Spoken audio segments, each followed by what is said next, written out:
Hey there, I just love the crisp morning air today.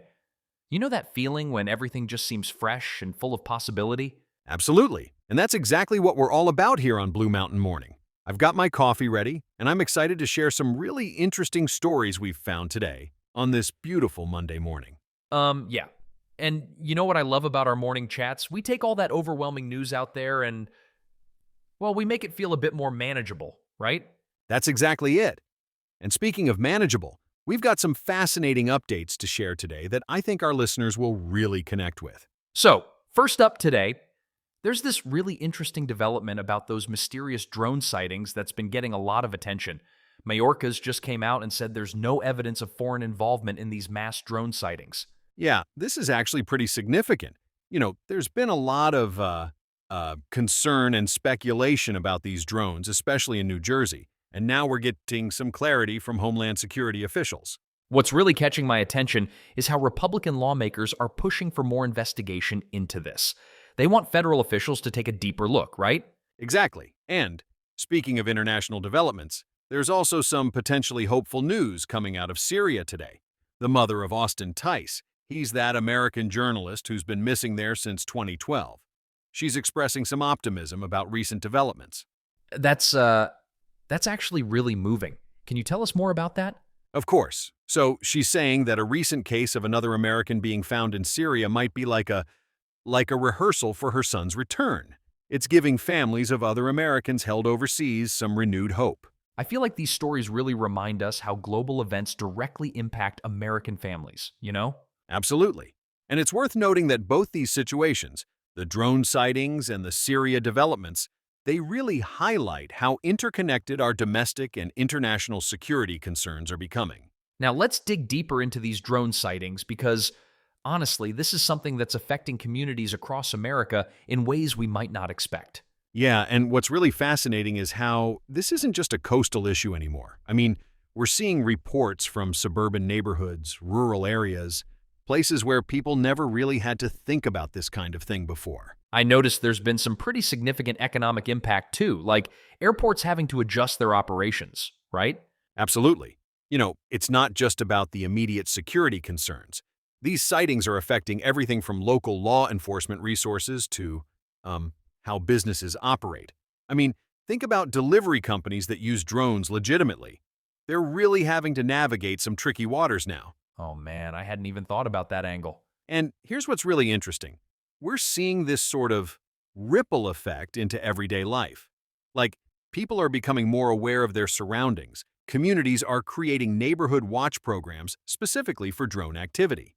It's actually bringing some neighborhoods together in unexpected ways. That's fascinating. But there must be some concerns too, especially about privacy. Oh yeah, huge concerns. I mean, people are worried about everything from surveillance of their backyard barbecues to more serious stuff like potential security threats to infrastructure. And the thing is, our laws and regulations are still playing catch-up with this technology. Feels like we're kind of in this weird space between embracing new technology and protecting ourselves from it. Exactly. And that's really the bigger picture here. We're witnessing this real-time evolution of how society deals with emerging technologies.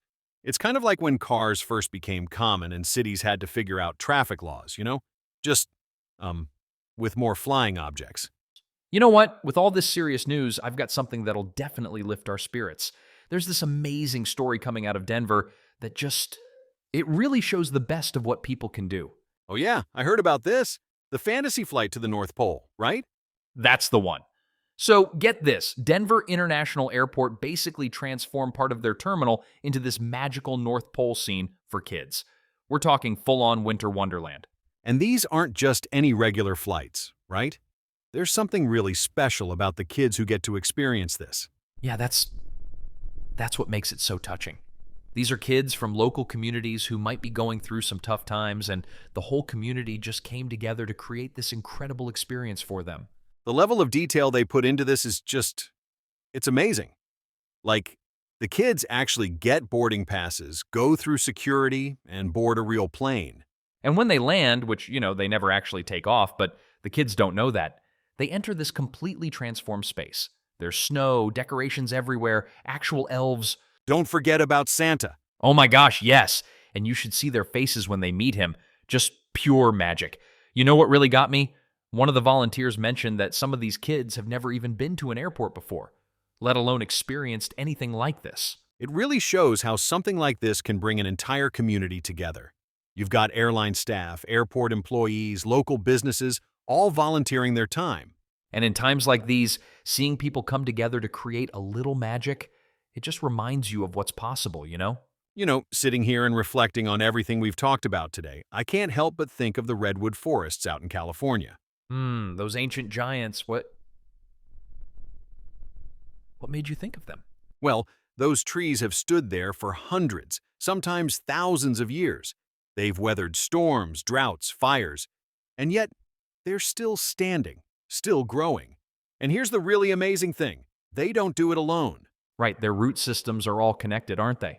Exactly. What looks like individual trees on the surface is actually this incredible network underground. They share resources, support each other, kind of like we do in our communities. That's that's actually really beautiful, Mark, especially when you think about all the uncertainty we deal with every day. And just like those redwoods, we've got deep roots in this country. Through everything that comes our way, the good days, the challenging ones, we stay standing, we adapt, we grow stronger together. I love how something as simple as a tree can remind us of that. It's like nature's way of saying, hey, you've got this. Sometimes the biggest lessons come from just looking around us. Taking a moment to breathe, to notice what's been there all along. As we wrap up today's Blue Mountain Morning, I just want to say how grateful I am for all of you joining us on this journey of finding clarity in our busy world. Yeah, and you know what? It's incredible how we can come together like this each morning, share these moments, and, just make sense of it all together. Absolutely. And hey, tomorrow's another chance for us to explore, to learn, and to find those little moments of peace that make such a big difference. We'll be right here waiting for you, same time, same place, with fresh insights and that warm cup of perspective you've come to know us for. Until then, stay grounded, stay curious, and remember, every sunrise brings new possibilities. We're Alex and Mark, and this has been Blue Mountain Morning. See you tomorrow, friends.